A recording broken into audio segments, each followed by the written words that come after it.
Token Druid is the best deck in the game right now. The reason why I say right now is because of the fact that other decks are still being refined and polished, whereas this one, because it's linear and simple, is already doing extremely well.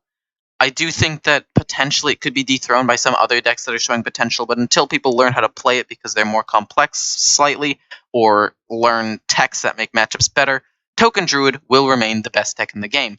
So, everybody here who's watching this video should probably play it and watch this guide, because it's also not super expensive.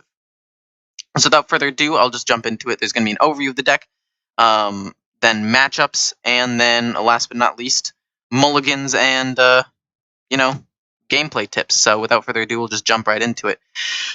Overview of the deck. You basically get a wide board, as wide as you possibly can, as quickly as you possibly can, and try to blow them out with something like Blessing of the Ancients, Power of the Wild, or Savage Roar. Also, just a quick side note, Soul of the Forest isn't necessarily a buff that will blow them out, but it is a really big buff that hugely affects the board in a different way, being like, basically solidifies your threat. It's basically like basically like a minion timeout. It's very hard for them to deal with. Although possible, it does give you remaining pressure, so it gives you a turn to build up a combo to actually wipe them out. Excuse me. So that's basically what your deck is built around. Basically getting a ton of tokens out on the board. And you have ways of refilling your hand with Crystal Song Portal, if you can get Wrath, or the choose one cards with a Keeper Steladris, super strong. And you also have a little bit of removal if you happen to play against another wide kind of board like Zulok or Token with Swipe. So yeah, pretty straightforward deck. As I said, there's really nothing more than wide board, pump, go face. Occasionally trade in because you have so many tokens if they have something that's a giant threat. Because you don't have to go full aggro with this deck. That's like the one difference.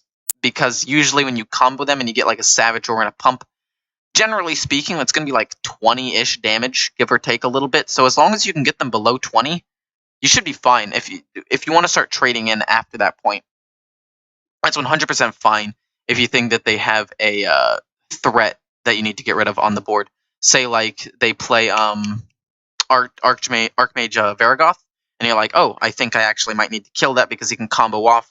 If it's a Paladin, he could consecrate into consecrate again. I need to kill that. Totally fine. You don't need to go face. If you kill that off, keep some board stability. If he does consecrate, you still have board stuff, board presence, and then you can pump your minions and go face after that and end up with more damage anyway. So that's the one thing that you need to learn about this deck, is when to trade and when not to. Sometimes you do actually kind of need to go face because you're like, well, I need to get him in lethal because if he has board wipe, I'll never regain control of the board. So just go face. But other times you're like, well, killing this helps me maintain board control, so it's smarter to do this than go face because this is more like a long-term investment. So that's really the only thing that you need to actually think about. And there aren't a ton of cards you really need to worry about. Like I said, Varragoth might be one of them.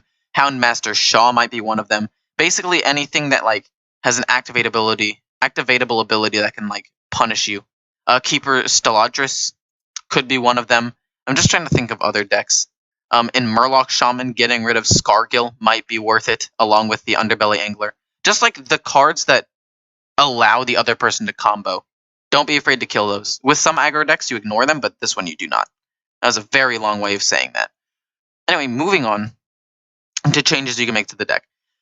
This deck, as I said, is fairly polished already. There aren't too many changes because it's so linear, but what you can do is what I did before, was take out a Force Aid and put in an Acidic Swamp Ooze. But then I realized, I used to have Archmage Varragoth in here. But I realize now that I don't think that that's necessarily the best call because of the fact that he doesn't combo super well. It takes him a very long time to combo, and he's pretty easily killed.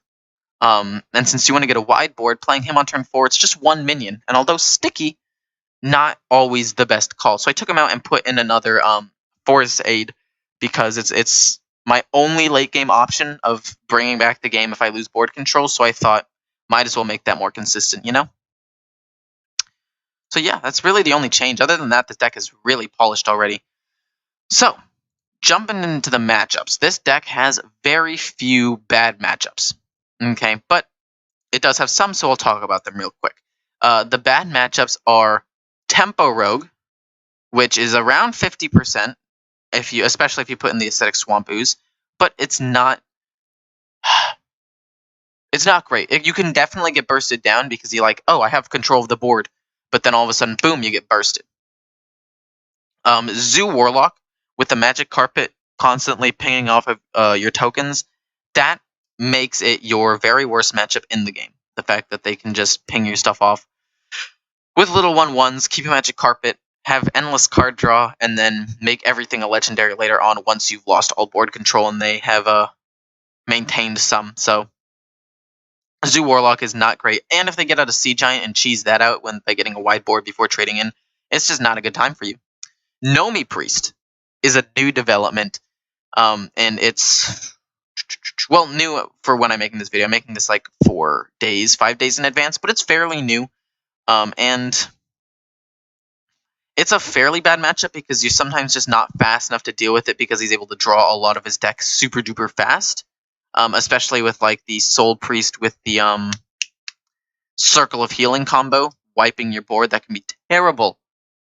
Absolutely terrible. And the Lazul's scheme, it stacks. So if you have 1/1s, okay, 1/1 wisps, and he does that for -2 attack on your board, and then you play the Power of the Wild, you don't actually get to pump it up.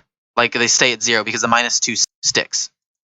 And although it's not as bad as the other one where the entire board gets -2/-2, if he does that on like one of your minions enough, it basically makes it useless, and you have to just consider it as a dead card on the board because all of your pumps aren't going to do anything to it. Especially considering it's a scheme, so upgrades, it can easily like -6 attack. So double Savage Roar into Power of the Wild still won't even make it an actual minion. Honestly, if you're at that point there where you can double Savage Roar and Power of the Wild, it might be fine. But still, you're missing out on 6 damage, which can be huge, especially in a deck where like you want to burst them down. That's the entire point of the deck. So if they basically like predict you're about to end the game and they lower the attack of 1 minion, maybe 2 if they're running 2 of them, that could definitely hurt you. Not only that, but it's just if you don't end them soon enough, they get out Nomi, and it's just a whole thing. Last bad-ish matchup is Mech Paladin. You just lack single target removal, so if they get some pretty big minions and like some Divine Shield taunt minions, it's just not great. It's just not the best matchup as a whole. But overall, it's still not the worst. According to Hearthstone Replay, it's 47%, which, I mean, isn't abysmal, but it's definitely not good. But other than that, every other win rate in the game is 50% or above. So it beats every deck. It beats Control Warrior because they can only have or Warrior in general because they can only have so much removal. If you're able to get out Whispering Woods and Soul of the Forest, or a decently wide board and Soul of the Forest, basically that makes Brawl useless. And if they don't have Warpath and they use it earlier on to deal with an early board, you basically win because they have no way of dealing with it. Shaman, Murloc Shaman, it's kind of close, but if you're able to combo off before they are, because your combo requires a little less mana, being Savage or being less than Bloodlust, you can combo them down and have the constant supply of tokens to control their Murlocs. It basically just depends on who gets the ball rolling first, but I think it's easier to get the ball rolling with Token Shaman because Murloc Shaman kind of relies on the Underbelly Angler to really get the ball rolling. Other than that, every single matchup's pretty decent for you, if not very good. Like, Mech Hunter, you obliterate. What else here do you actually obliterate? You obliterate Bomb. Well, no, you don't obliterate it, but you basically beat everything. You obliterate Summon Mage because you get such a wide board so quickly, and they don't run Board Wipe because they're trying to get a ton of minions. So they might run like a Flame Strike, maybe a Blizzard, but even then it's not great. The Dragon Mage version you also beat. It's just a very good deck and a wide board and very linear to play, so a lot of people at lower ranks can play it with relative ease, which makes the win rate somewhat inflated, but definitely also a good deck to just initially learn in the first place. Talking about just things to keep and what to not keep, basically, Acorn Bear. Every single time you keep that card, you immediately play it, because even if they kill it, you get squirrels, And if you don't want to play the squirrels, that buffs Whispering Woods because you have more cards in hand. Crystal Song Portal can be good, especially if you don't have any minions that you might keep it, and because it buffs Whispering Woods again. Basically, all of the 2-drops, every single one of them is viable to keep. Except for maybe Wrath if you're going against a slower deck.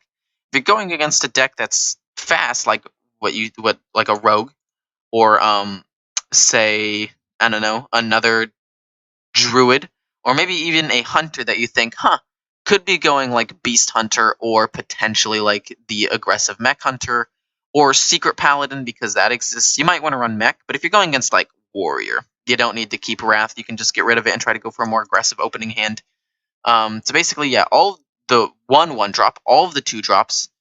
In terms of 3-drops, just Landscaping, and then honestly, I'd keep Whispering Woods, because if you play Whispering Woods and it goes unanswered, and then you're able to Power of Wild it or Blessing of the Ancients it shortly thereafter, the game's won. They basically might as well concede. Like, there's nothing they can do if they don't clear it that first turn. You buff it, you Savage Roar, you go face, you do a ton of damage, and you just win like in a turn or two. And if they wipe the board, big whoop. But not a lot of people have board wipes on turn 4. Like, if they're not going Dragon with the Scorcher and they can't play that, by coining it out, you win.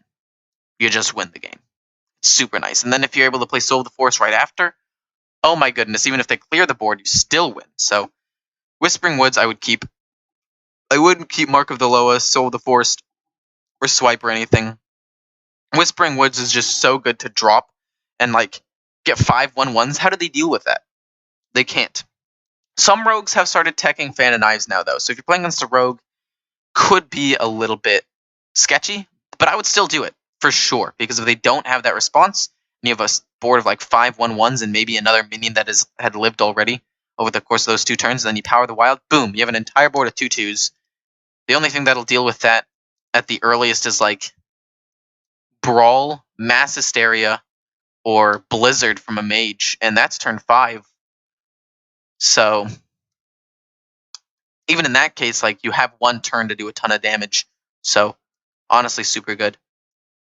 Keeping Keeper Steladris is probably the like 1/2-drop where you might not necessarily want to play him on turn 2, especially if you have like no choose 1 cards. I mean, most of the time still play him, but if you're going into a slower matchup, you can definitely like hold him back to try to get as much value out of it as possible. Because if you're going against like a control warrior that can probably kill him off with like Shield Slam or do something about him, it's better to get the card value. So if you're playing against like Priest or something, do it. If you're playing against what you think is Nomi Priest and you need to rush them down, however, playing him's is actually a pretty good play. So yeah. Acorn Bearer, keep all the 2-drops except for Wrath, keep unless it's a fast matchup, in which case you want to keep the Wrath to deal with their board. Keep Landscaping, keep Whispering Woods, everything else you can eventually draw into and it's totally fine. Keeper Steladris, you should probably play early into fast matchups to try to increase your tempo and not lose control of the board, and hold on to into slower matchups and try to get as much value out of as possible. Acidic Swamp Ooze is a card where if you're playing against like a warrior or rogue, you might want to hold on to him, but if you're not playing against something that runs weapons, you can play him for 2 and get a 3/2, and that's totally fine. Anyway, this deck is pretty linear. This was a very long guide, but I hope you guys learned a lot. Basically, I taught you everything that you need to know about the deck, an overview of the deck, changes you can make to the deck, although this deck is pretty polished, so you might not want to change it all that much. And all of the matchups. I have played a total of 65 games with this deck with a 66% win rate. I'm 43-22. That's recorded, and that's not even including games that I have unrecorded, which I'm also very positive in. It could be upwards of 70% win rate. So if you have any questions on matchups and you want me to be more specific, feel free to ask me. I would be more than happy to tell you, especially because of the fact that I have a winning matchup against pretty much every single class right now. So, hope you guys enjoyed. See ya.